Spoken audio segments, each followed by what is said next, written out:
whilst in 2021, many were still waiting or hoping secretly or not so secretly for things to go back, quote unquote, to normal. I think it's safe to say in 2022, we're not going backwards anymore. And the next world of work is here to stay. But the question is, how does it look like? Is the gig and freelance economy taking over permanent roles? What are the skill sets required to be and stay in demand as a talent? Is the Great Resignation a thing? And if so, how to win the war for talent as an employer? These and many more questions are the focus in today's episode, where we are joined by Mitch Evans, who is National Enterprise Lead and Queensland State Lead. Mitch, thanks so much for being here. Pleasure. Thanks for having me. I'm so excited about this conversation because there's a lot of gut feeling out there in the market and people's opinions are everywhere. But today we are talking about facts, figures, and the latest research data. We're recording this episode early 2022, and we were just talking about the latest research that came out in 2021.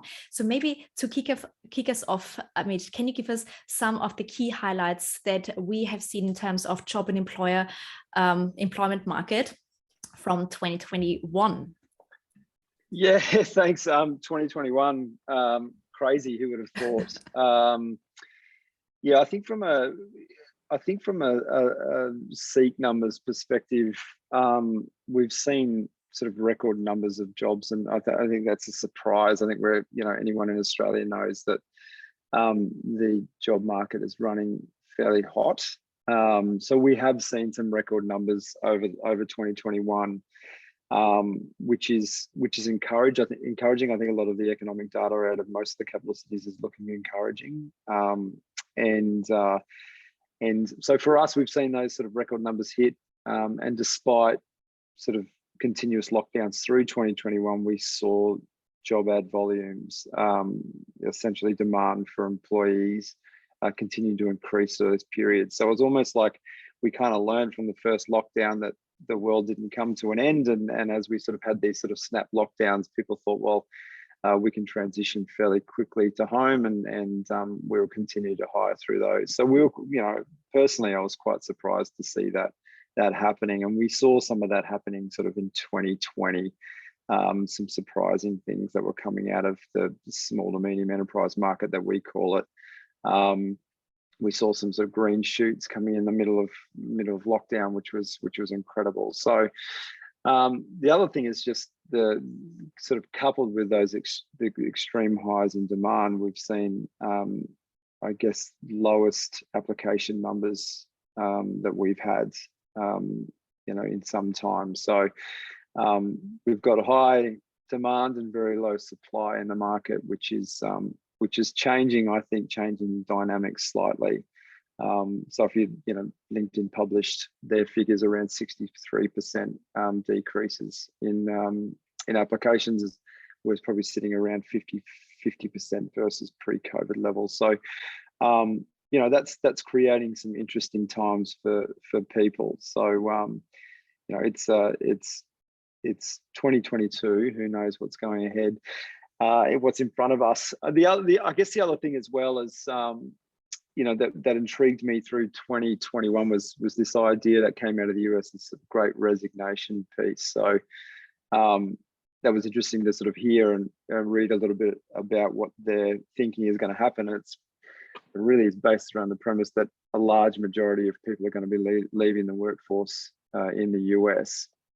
A lot of people are thinking that's sort of what's going to happen here in Australia, but I think realistically, it's not the Great Resignation. It's probably more like the Great Realization. One of my colleagues actually said it's the Great Boomerang potentially might be happening, which is essentially getting people who left in the middle of COVID or to find greener pastures that realize those greener pastures weren't so green, and they might an opportunity to have them to come back to you. So I think people are, some of the studies that we've seen is that 2 in 5 Australian employees are likely to change jobs in the next 12 months. So that's not exactly the Great Resignation, but I think 41%, and some of our studies have shown that 41% of Australians are quite confident about their career or rethinking their career post-COVID, which is sizable, but it's I suppose anyone changing jobs is a resignation first, but then they'll quickly re-enter the workforce in some other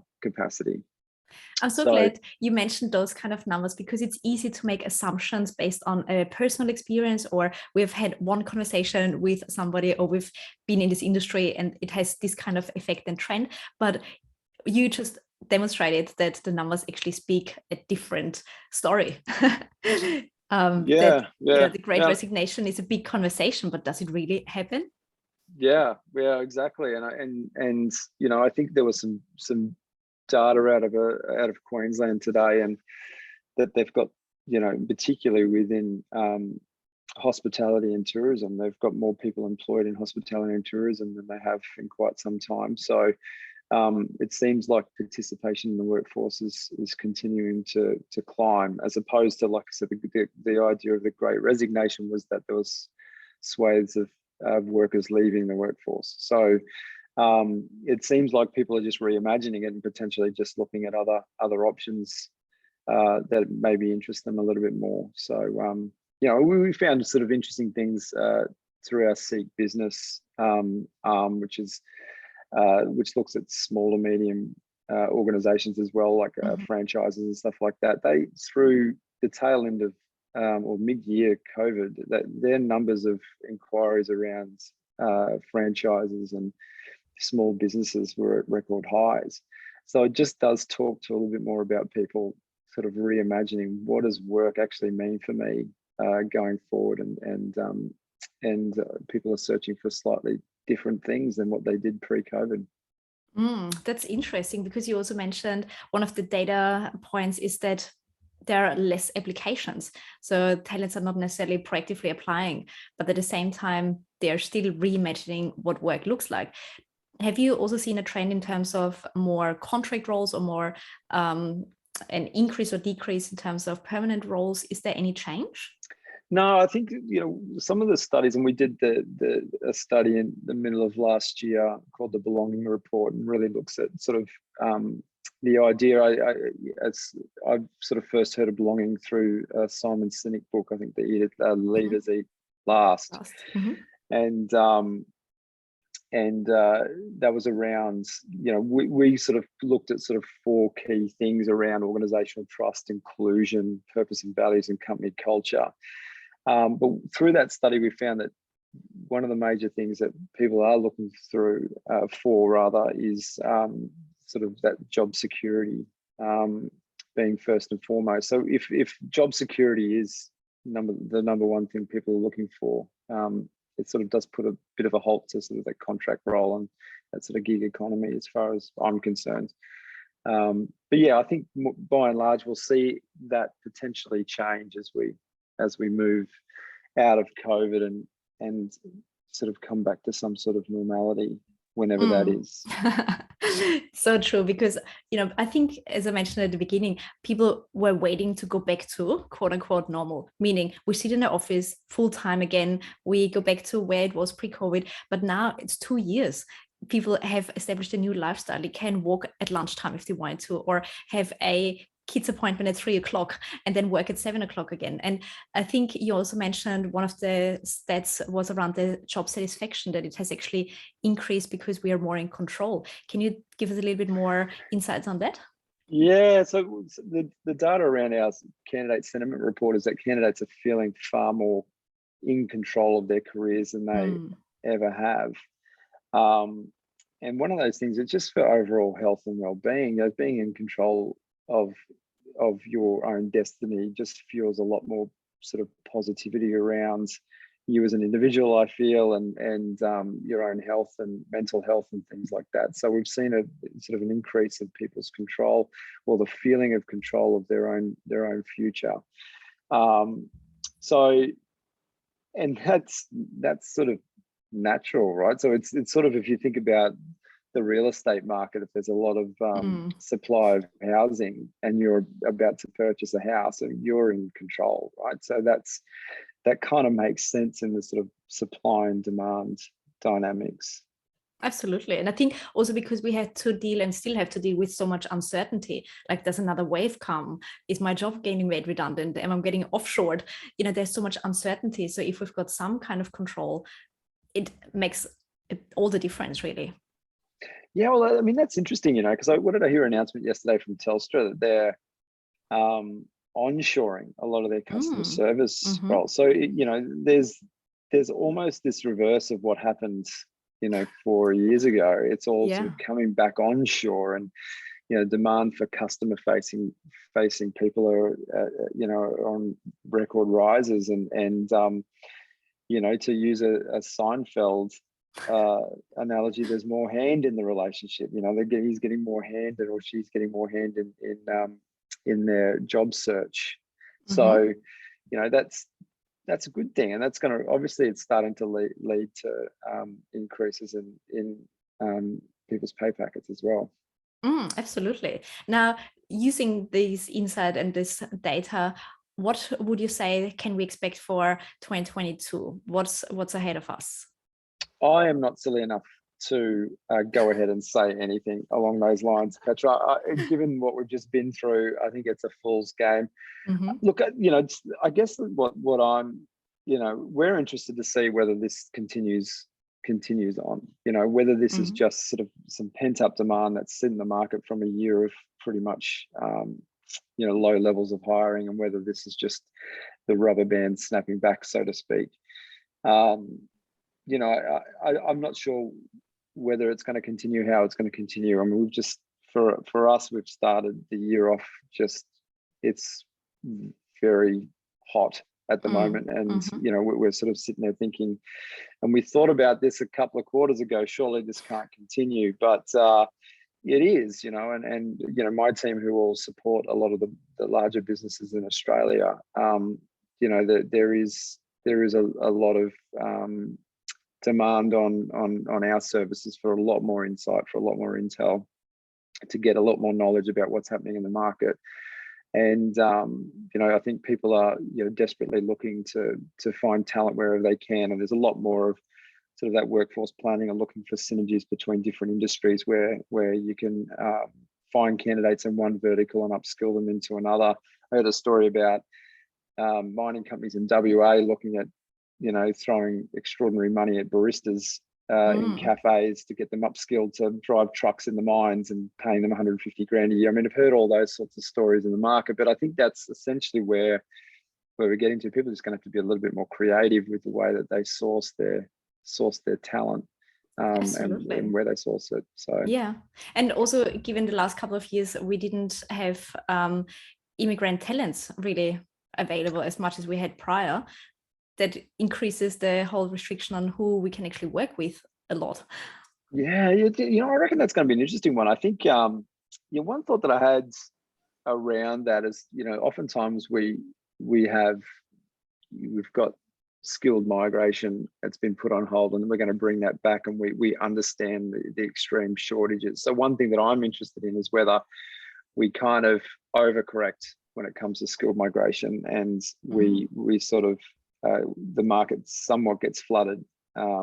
It's I liken it to when I was going through late high school, and then my early adult years, where there was issues with teachers or nurses, and then all of a sudden there's this big shout out for teachers and nurses, and everyone starts going into university to study as a teacher or a nurse. Then all of a sudden 3 years later, we've got this sort of glut of talent sitting in the market and nowhere for them to go. So it'd be interesting to see whether we kind of have that that sort of overcorrection, and then in a year's time we've got the opposite problem. But again, who knows what's going to happen, and the only thing I'm sort of really hoping for is that we forget about COVID and get on with it.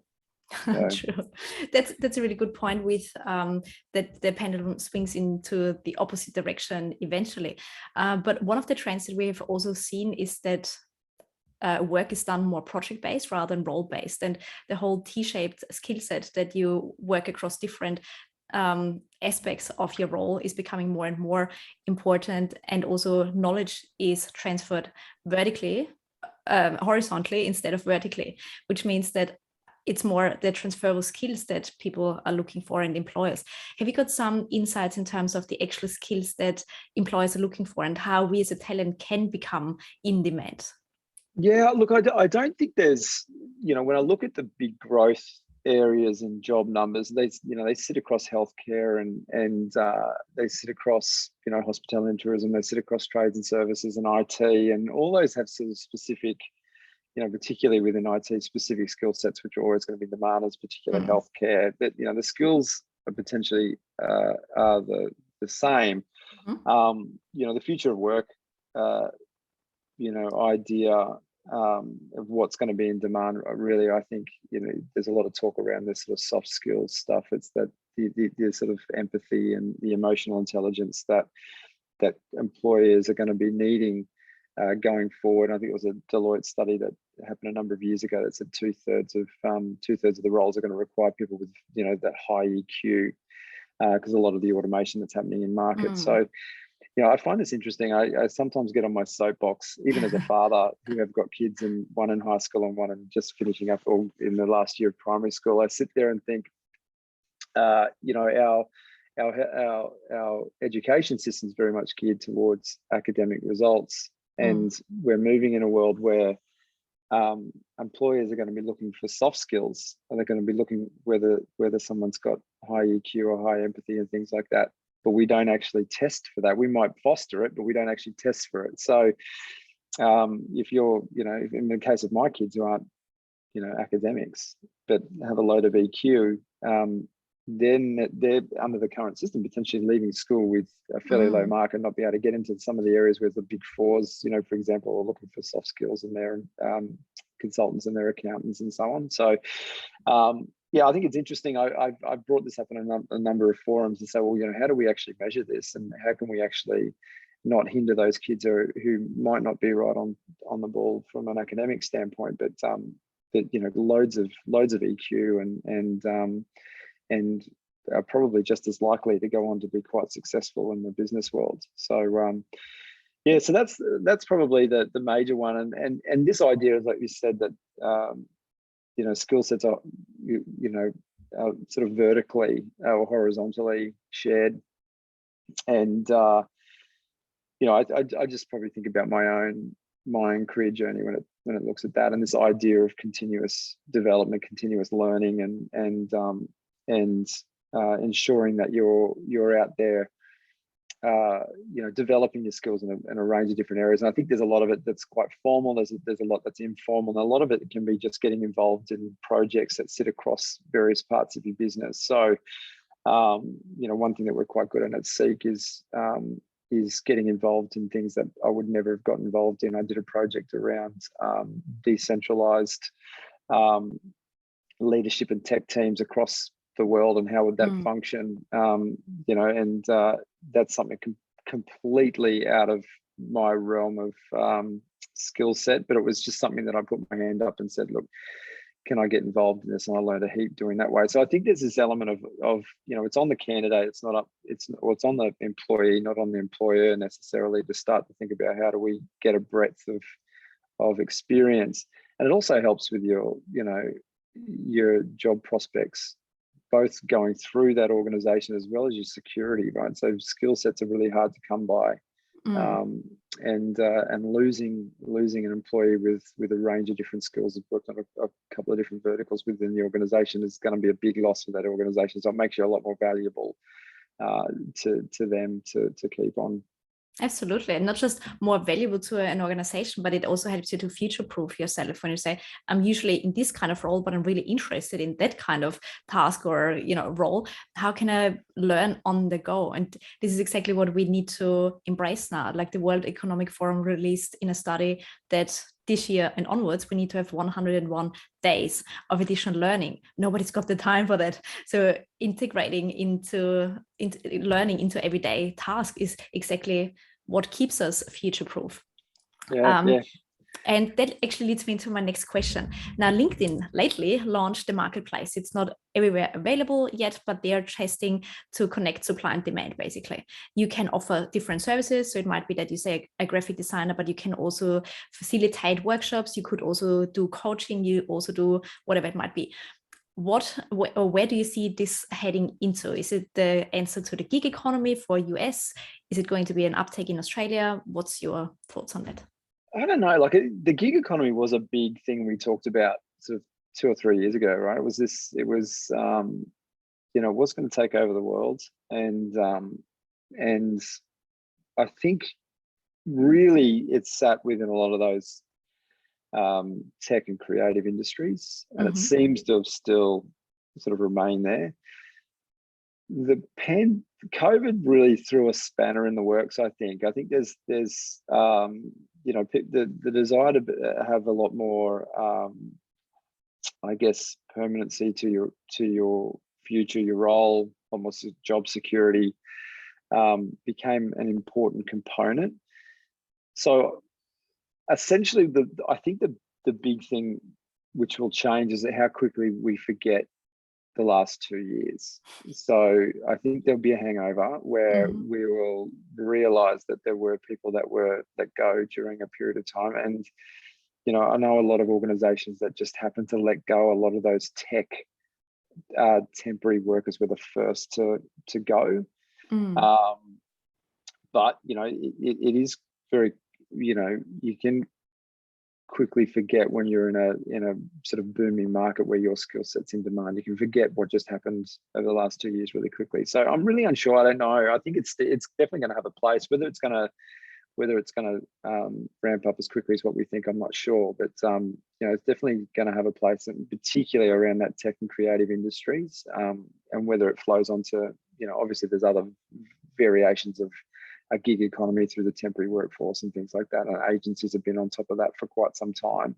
But whether it sort of sweeps the working world, I'm not too sure. So I think it's just a watch and learn, I think. Absolutely. Yeah. And in terms of, war of talent, we've been talking about that a little bit.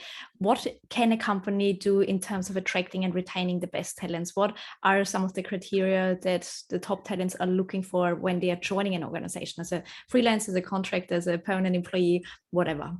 Yeah, look, this is where the belonging report really helps, because the candidates are really looking to belong to an organization. It's fairly fundamental of a sort of human being to actually belong to a sort of a network or group. Organizations aren't, too dissimilar. So this idea of, being an inclusive, having strong purpose and values, and a good company culture, and having a lot of trust within the organizations is essentially what employees are looking for. There's still, I think we chatted once before, Petra, over this. Still, one of the major things why people leave organizations is because of the leadership issue. So there's still, trust and transparency around leadership is still one of the fundamental drivers for why people either join or depart an organization. So I think one of the big things that, it's like anything, if you want to attract customers to purchase your product, you've got to make it a good product, right? That people actually want to buy. I think the same goes for working for an organization. So I think a lot of things that we have to do is sort of reimagine a little bit about, some of the organizations we sit with are fairly archaic with some of the mindsets towards employees. You were just talking about some of the sort of very structured working days, which just won't work these days. So that is still probably one of the things that organizations are starting to get a lot better. Their employee value proposition, that they're working hard at trying to get a lot sharper, work on their benefits a lot more, showcase their benefits a lot more. But still, for mine, one of the biggest challenges is that sort of front door. It's when the candidate or the employee actually gets within the organization and finally gets down to that middle manager. That's when I call it they're the custodians of belonging. So they're the ones that can actually erode or enhance the employee's experience with that particular organization. So I don't think we've really nailed that en masse, and I think that's probably one of the things that a lot of leaders probably need to do a lot more of, and is really starting to understand what it means to be a leader of people. Particularly when we've got a changing I guess requirement or expectation of what it is to work for an organization, and if you're not actually working at your trade, like everything else, it's all well and good to be a good engineer, but if you're terrible at leading people, then it's going to have a really adverse effect on your ability to retain and attract talent. Absolutely. And an interesting comment you made in terms of trust and transparency, especially in these days. How do we actually build trust as an organization in the market? Is there anything that candidates are looking for in terms of, say, social proof? Is the CEO on social media? Do they have positive reviews on Glassdoor? How can an organization build trust, or the leaders in their organization? Yeah, I mean, transparency is a big one, right? So I think it's just being open and honest and sharing as much information as you possibly can. Psychological safety is a massive one. So how do you develop psychological safety? The ability to bring your actual self to work without fear of ridicule or losing your job. I think that's probably one of the key things for me, and getting my team in particular, or any team, bought into what you're actually trying to achieve. Instead of just headline statements, we want to be the best in the world, we kind of actually get a little bit more granular. What do we actually stand for as a group of individuals? And we all buy into that. So I think that's essentially what they're looking for. They're looking for an organization that is transparent, that treats their employees well. That was a really hard thing, I think, over the pandemic, because there's some tough decisions that were needed to be made with redundancies and so on, over fear of what's next. So it was hard to sort of keep that sort of trust going. But, I think that's one of the main things. It really does come down and sit with your individual leader and the executives within the organization, how much they're willing to share and bring their employees on the journey. I think this is a massive competitive advantage that companies haven't even realized, when they allow their staff to bring in their whole self, that they can be more innovative, they can be a lot more productive, because people want to show up. They don't put in compensation claims. They don't have, they don't create a negative environment because they are unhappy. It has so much ripple effect in terms of commercial effect that companies, I don't think, realize. And at the same time, skills that people are learning at home because they're really passionate about cooking or YouTube channel or whatever, they can actually bring it to the organization, and they would be much better than somebody who's touched it a little bit, but it's not necessarily their wheelhouse.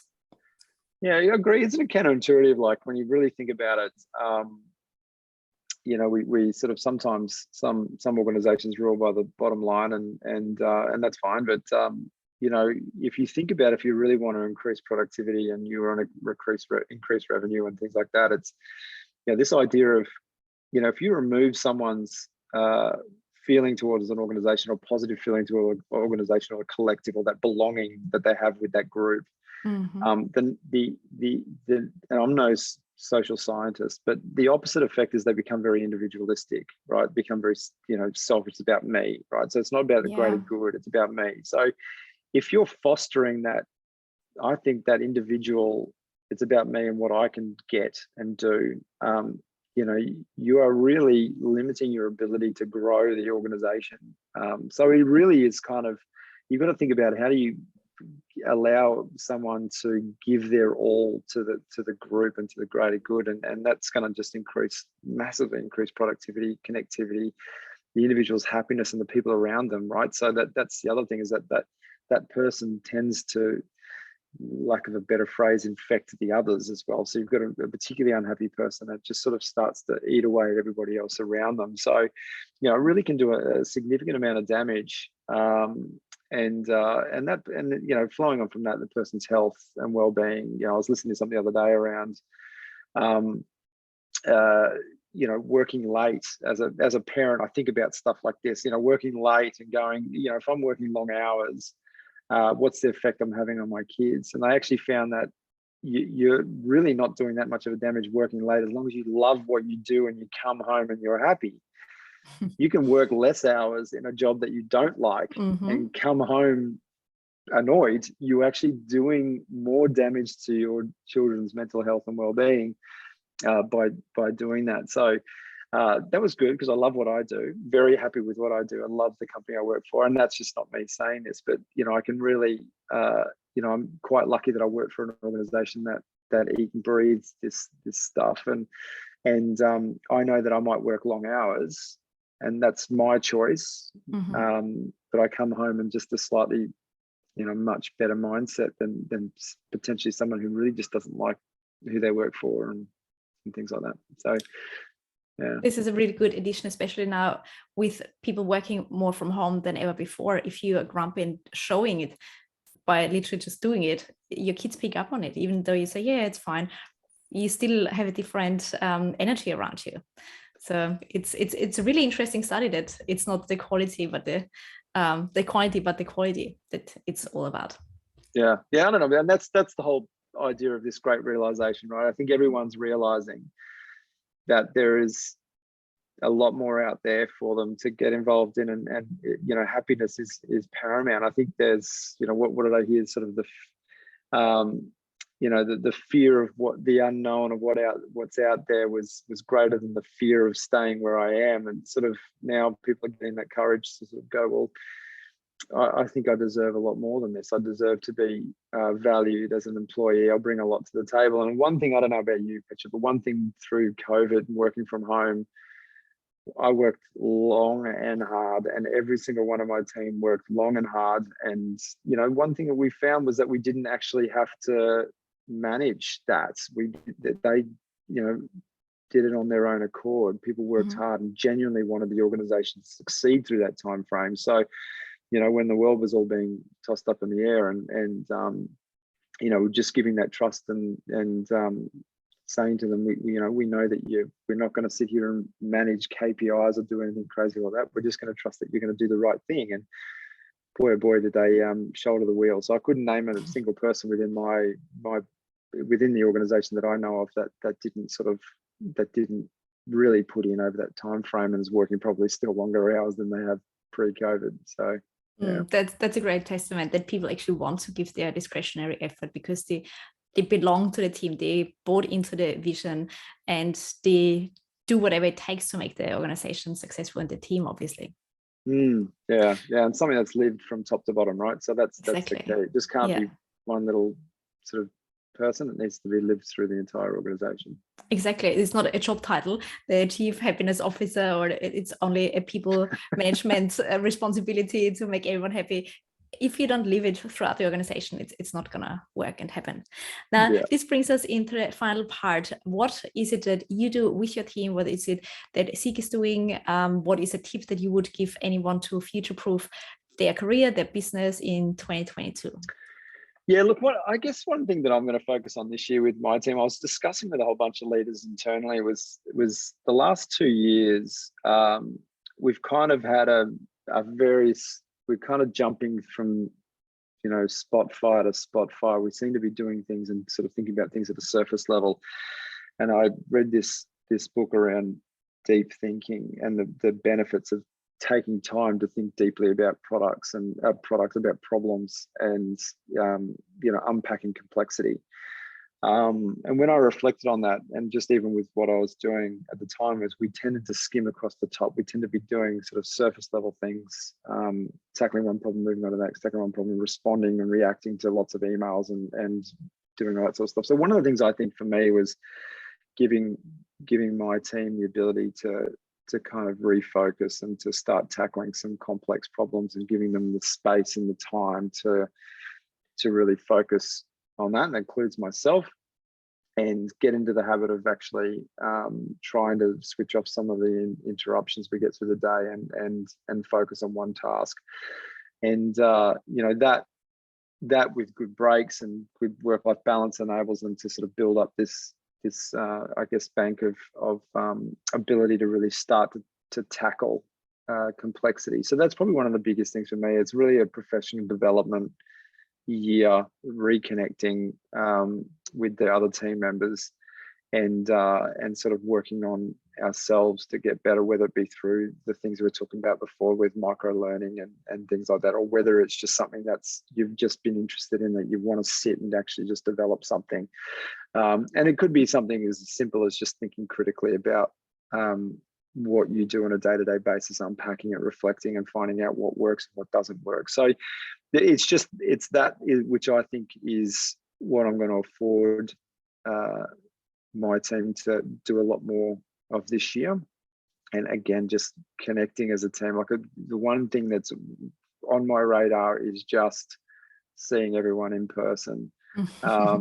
And we've got a bit of a cuddle economy at Seek. We give everyone, you see a seeker and you give them a big cuddle. So we're sort of, I don't know how we're going to manage that in a pandemic, but you know, we just got that sort of, we love connecting in person, and just bring that back and bring people back to, you know, back to what it is and connecting with our core values once again. I love it. So, you know, if I have to sum it up the last half hour, so it comes down to staying and being curious to start with, and thinking critically about what can I do better, what can the industry do better, what kind of complex problem are we solving, and connecting with people.